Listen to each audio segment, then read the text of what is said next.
ഏവർക്കും മാഫ് ഗ്രൂപ്പിലേക്ക് സ്വാഗതം. ഇന്ന് നമ്മൾ കാണാൻ പോകുന്നത് DVRൻ്റെ സെറ്റിങ്സ് തന്നെയാണ്. അതിൽ ഇന്നത്തെ നമ്മുടെ സെറ്റിങ്സ് എന്ന് വെച്ച് കഴിഞ്ഞാൽ ഹാർഡ് ഡിസ്കുമായിട്ട് ബന്ധപ്പെട്ട സെറ്റിങ്സുകളാണ്. അത് എന്തൊക്കെയാണ് നമുക്ക് നോക്കാം. ആദ്യം മെനു ഓപ്ഷനകത്ത് ഹാർഡ് ഡിസ്ക് സെലക്ട് ചെയ്യുക. സെലക്ട് ചെയ്തതിന് ശേഷം നോക്കാം, നമുക്കിവിടെ ഹാർഡ് ഡിസ്കുകൾ ഡിറ്റക്ട് ചെയ്തിട്ടുണ്ടെങ്കിൽ ഇതേപോലെ നമ്പർ 1 അതിൻ്റെ കപ്പാസിറ്റി കാണിക്കുന്നുണ്ട്, അതുപോലെ തന്നെ സ്റ്റാറ്റസ് കാണിക്കുന്നുണ്ട്. അപ്പോൾ ഇപ്പോൾ ഞാൻ യൂസ് ചെയ്തേക്കുന്ന ഹാർഡ് ഡിസ്ക് വർക്കിംഗ് കണ്ടീഷനിലുള്ള അല്ലെങ്കിൽ റെക്കോർഡിങ്ങിന് പറ്റിയ ഹാർഡ് ഡിസ്കുകളല്ല, അത് അബ്നോർമൽ കണ്ടീഷനാണ് കാണിച്ചേക്കുന്നത്.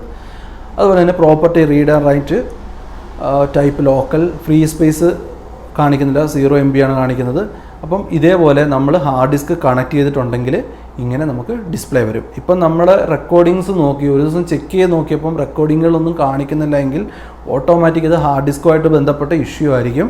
അങ്ങനെയുള്ള ഇഷ്യൂ നമുക്ക് സോൾവ് ചെയ്യാൻ ആദ്യം വരേണ്ട ഓപ്ഷനാണ് ഈ പറഞ്ഞ HDD ഓപ്ഷൻ. അതിനകത്ത് വന്ന് നോക്കുമ്പോൾ ഇതുപോലെ ഹാർഡ് ഡിസ്ക് ഡിറ്റക്ട് ചെയ്തിട്ടുണ്ടോ, അതുപോലെ അതിൻ്റെ സ്റ്റാറ്റസ് എന്താണ്, അതുപോലെ അതിൻ്റെ ഫ്രീ സ്പേസ് എത്ര ഉണ്ട് എന്നൊക്കെ ഓപ്ഷൻസ് നമുക്ക് നോക്കിക്കഴിഞ്ഞാൽ മനസ്സിലാക്കാൻ പറ്റും.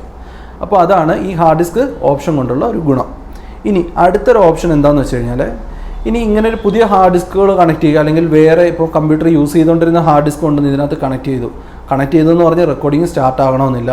അതിനുവേണ്ടി നമ്മൾ ചെയ്യേണ്ടതെന്ന് പറഞ്ഞു കഴിഞ്ഞാൽ, ഇതിപ്പം ഈ ഹാർഡ് ഡിസ്ക് സെലക്ട് ചെയ്യുക, അതിന് ഇനിഷ്യലൈസ് ചെയ്യുക. ജസ്റ്റ് ഒരു ക്ലിക്ക് കൊടുക്കുമ്പോൾ ചോദിക്കും initialization will erase all data on the HDD continue.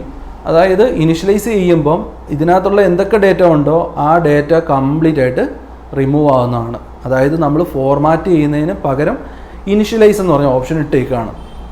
അപ്പോൾ അങ്ങനെ വേറെ ഏതെങ്കിലും വർക്ക് ചെയ്തുകൊണ്ടിരുന്ന ഹാർഡ് ഡിസ്ക് ആയാലും നമ്മൾ കൊണ്ടുവന്നിട്ട് കഴിഞ്ഞാൽ ആദ്യം ചെയ്യേണ്ടത് അത് ഇനിഷ്യലൈസ് ചെയ്യണം.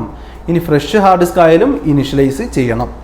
അപ്പോൾ ഇതിന് ഓക്കെ കൊടുത്തു കഴിഞ്ഞാൽ ഓട്ടോമാറ്റിക് ഇനിഷ്യലൈസേഷൻ സ്റ്റാർട്ട് ആവുന്നതാണ്. പക്ഷേ അത് ടൈം എടുക്കുന്നതുകൊണ്ടാണ് ഞാനത് ഓപ്ഷൻ കാണിക്കാത്തത്. ജസ്റ്റ് ഈ ഓക്കെ കൊടുക്കുക, ഓട്ടോമാറ്റിക് ഇനിഷ്യലൈസേഷൻ സ്റ്റാർട്ട് ആവും. അവിടെ സ്റ്റാറ്റസിൻ്റെ അവിടെ ഇനിഷ്യലൈസിങ് എന്ന് പറഞ്ഞ് കാണിക്കും.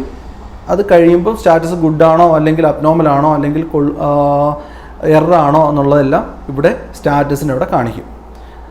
അപ്പോൾ ഇങ്ങനെയാണ് ഒരു ഹാർഡ് ഡിസ്ക് ഇനിഷ്യലൈസ് ചെയ്യേണ്ടത്.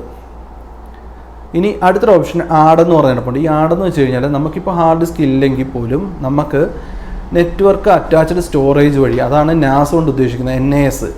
നാസ് എന്ന് വെച്ച് കഴിഞ്ഞാൽ നെറ്റ്വർക്ക് അറ്റാച്ച്ഡ് സ്റ്റോറേജിനായിട്ടുള്ള സെപ്പറേറ്റ് സെർവറുകളുണ്ട്. അങ്ങനെയുള്ള സെർവർ ഉണ്ടെങ്കിൽ ആ സെർവറിൻ്റെ IP അഡ്രസ്സ് നമുക്ക് സെറ്റ് ചെയ്യാം. ആ സെർവറിൻ്റെ IP അഡ്രസ്സ് കൊടുക്കുക, അതിൻ്റെ ഡയറക്ടറി കൊടുത്തു കഴിഞ്ഞാൽ നമുക്ക് ഓട്ടോമാറ്റിക് ഓക്കെ കൊടുത്തു കഴിഞ്ഞാൽ ഇതിൻ്റെ റെക്കോർഡിങ്സ് എല്ലാം നേരെ സെർവറിനകത്തോട്ട് റെക്കോർഡിംഗ് ആവുന്നതാണ്.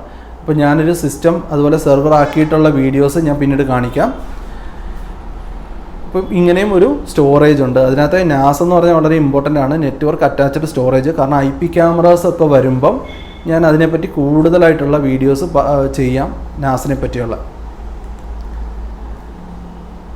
ഇനി അടുത്തൊരു ഓപ്ഷനാണ് അഡ്വാൻസ്ഡ് ഓപ്ഷൻ. അഡ്വാൻസ്ഡ് ഓപ്ഷനകത്ത് മോഡ് കോട്ട ഉണ്ട്, അതുപോലെ തന്നെ ഗ്രൂപ്പ് ഉണ്ട്. ഗ്രൂപ്പ് എന്ന് വെച്ച് കഴിഞ്ഞാൽ നോക്കിക്കഴിഞ്ഞാൽ മനസ്സിലാവും, അനലോഗ് ക്യാമറ ഫുൾ ഇട്ട് കഴിഞ്ഞാൽ എല്ലാം ഒരേപോലെ തന്നെ. ഒരു കോട്ട മീൻസ് എന്ന് വെച്ച് കഴിഞ്ഞാൽ, നമുക്കിപ്പോൾ ഒരു ക്യാമറയ്ക്കകത്ത് അലോക്കേറ്റ് ചെയ്യുക, എത്രത്തോളം യൂസ്ഡ് കപ്പാസിറ്റി നമുക്ക് ഡീറ്റെയിൽസ് ആയി അറിയാൻ പറ്റും. അതുപോലെ തന്നെ യൂസ്ഡ് പിക്ചർ കപ്പാസിറ്റി എത്ര ഉണ്ട്, ഹാർഡ് ഡിസ്കിൻ്റെ കപ്പാസിറ്റി എത്ര, അതുപോലെ തന്നെ മാക്സിമം റെക്കോർഡ് കപ്പാസിറ്റി ഇനി എത്രത്തോളം ഉണ്ടാവും, അതുപോലെ തന്നെ മാക്സിമം പിക്ചർ കപ്പാസിറ്റി എത്ര ഉണ്ടാവും, അതൊക്കെ നമുക്ക് വേണമെങ്കിൽ നമുക്ക് സെറ്റ് ചെയ്യാൻ പറ്റും ഈ പറഞ്ഞ വാല്യൂസൊക്കെ. അപ്പോൾ അതിനുവേണ്ടിയാണ് കോട്ട കൊടുത്തേക്കുന്നത്. അപ്പോൾ ഇനി അങ്ങനെ കോട്ടയല്ല, എല്ലാത്തിനും ഒരേപോലെ ആണെങ്കിൽ ഗ്രൂപ്പ് കൊടുത്തിട്ട് എല്ലാം ഇതൊന്നും ബൈ ഡിഫോൾട്ട് ഇതെല്ലാം ഇനേബിൾ ആയിട്ട് തന്നെ ആയിരിക്കും വരുന്നത്. നമുക്ക് ഇതിനകത്ത് പ്രത്യേകം ഒന്നും ചേഞ്ച് ചെയ്യേണ്ട ആവശ്യം വരുന്നില്ല. അപ്പോൾ ഇത്രയുമാണ് ഒരു ഹാർഡ് ഡിസ്ക് സെറ്റിങ്സിനകത്ത് വരുന്നത്.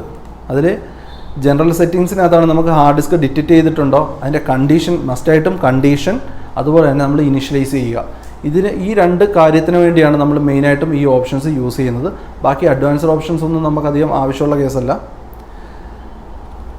അപ്പോൾ ഇന്നത്തെ ക്ലാസ് എല്ലാവർക്കും മനസ്സിലായെന്ന് വിശ്വസിക്കുന്നു. ചെറിയൊരു ഷോർട്ട് വീഡിയോ ആണ് ഞാൻ ഈ ചെയ്തേക്കുന്നത്. അപ്പോൾ എന്തെങ്കിലും ഡൗട്ടുകളുണ്ടെങ്കിൽ നിങ്ങളത് കമൻറ്റ് ചെയ്യുക.